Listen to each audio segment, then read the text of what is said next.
Bert from San Francisco Bay Area. Hi, Bert. Welcome to the Narrow Path.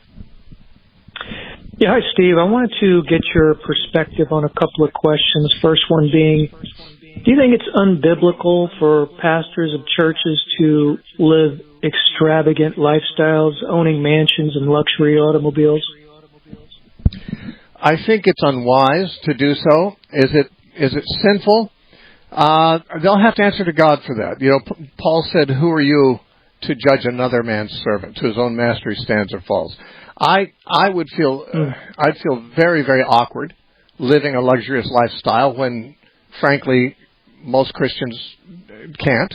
And if I was a pastor supported by a congregation, which I'm not, but if my lifestyle was much more posh than that of the people who are contributing to my lifestyle, I'd feel very guilty about that. I mean, why should I, as a servant of Christ, live more comfortably than the average person who supports me?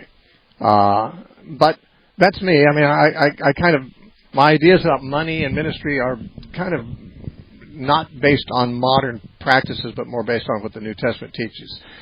Jesus told ministers, freely you've received, freely give. So I think a minister should be providing his ministry without charge.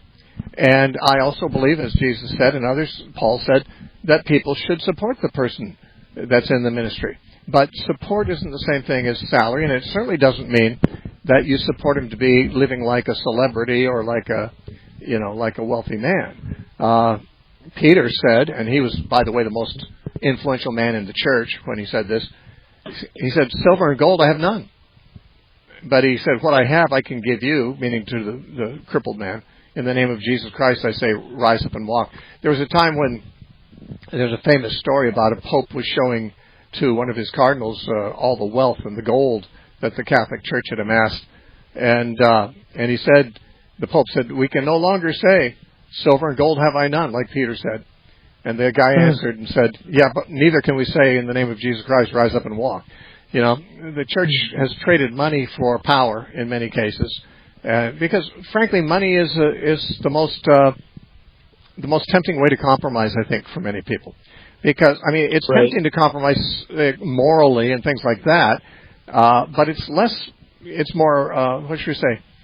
It's more scandalous if we get caught compromising morally. But if you compromise financially, that is, you become a worshiper of money, there's very few Americans that will condemn you for that, because they do too, and they think that's normal.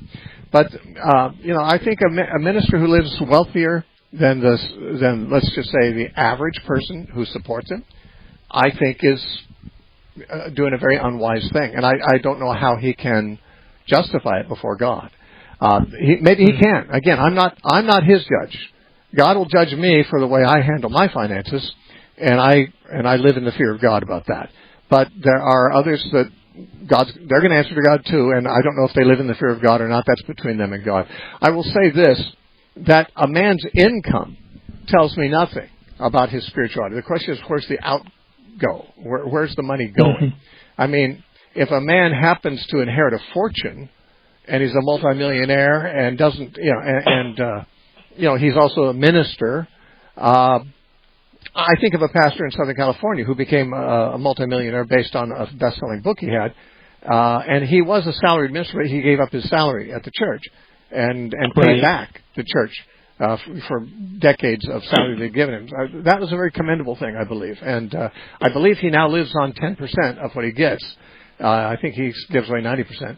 And so, I mean, that's good. Now, he no doubt still has millions coming in, but he's giving out millions to the poor and to charity and things like that, too. So I consider that you can't really judge a man by how much money comes in. The question is, where is it going?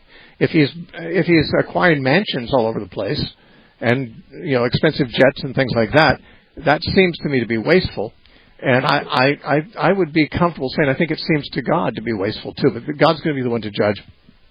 And that's all I can say. I would certainly not trust the spiritual good sense of a minister who lived in luxury and who had mansions and things like that.